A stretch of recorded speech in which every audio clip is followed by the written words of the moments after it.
ঘন্টায় 5 থেকে 10 ঘন্টার পড়া যায়। 1 ঘন্টায়, এই যে লাস্ট বেঞ্চ, ওই যে লাস্ট বেঞ্চ, 1 ঘন্টায় 5 থেকে 10 ঘন্টার পড়া যায় 1 ঘন্টায়। সকালে উঠে কোরআন শরীফ পড়ে যদি আমি বই পড়ি, লাভটা কি সেটাকে বুঝতে হবে। কোরআন শরীফ যখন আমি পড়বো, নিউ ইয়র্ক টাইমসের নাম শুনছি আমরা। নিউ ইয়র্ক টাইমস একটা খুব বড় রকমের হচ্ছে পত্রিকা।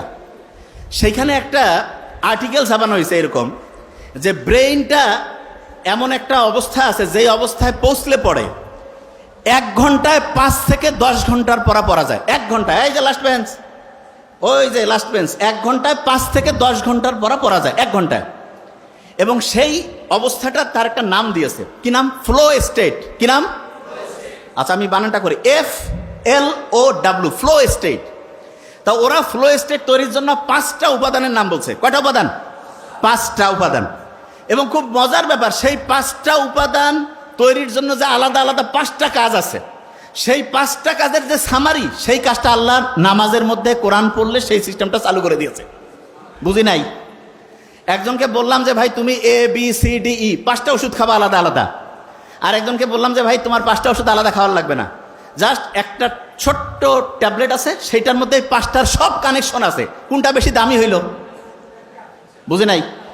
একজন ডক্টরের কাছে গেছে, 5টা আলাদা আলাদা ওষুধ দিছে। আরেকজনের কাছে গেছে, বলছে তোমার এই 5টা খাওয়া লাগবে না, একটা খাইলেই 5টার কাজ করবে। তাহলে কোনটা বেশি ভালো ডাক্তারই হইল? ওই একটা কাজ হচ্ছে নামাজ পড়া, কোরআন পড়া। কোন কাজ? বুঝি নাই, বিশ্বাস করি না তো আমরা। কারণ কি? আমি জানি বিশ্বাস আমরা করি না যে নামাজ পড়লে, কোরআন পড়লে যে ব্রেইনটা ফ্লো স্টেটে আসে, এটা আমরা বিশ্বাস করি না। কারণটাকে সেটা বলি।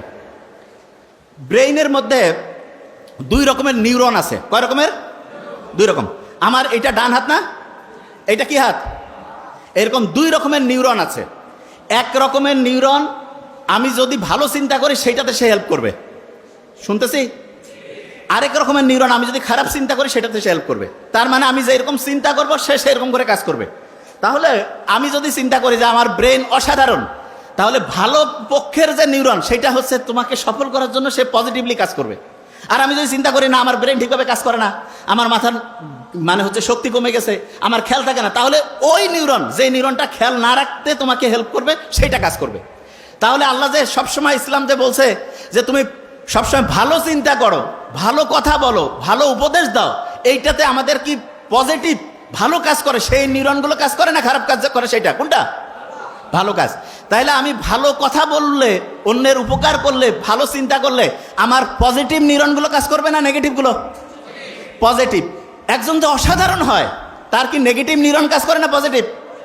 পজিটিভ। আচ্ছা, এবার এই যে ঈদের সময় মানুষ লঞ্চে করে যায় না বাড়ি, ঈদের সময়?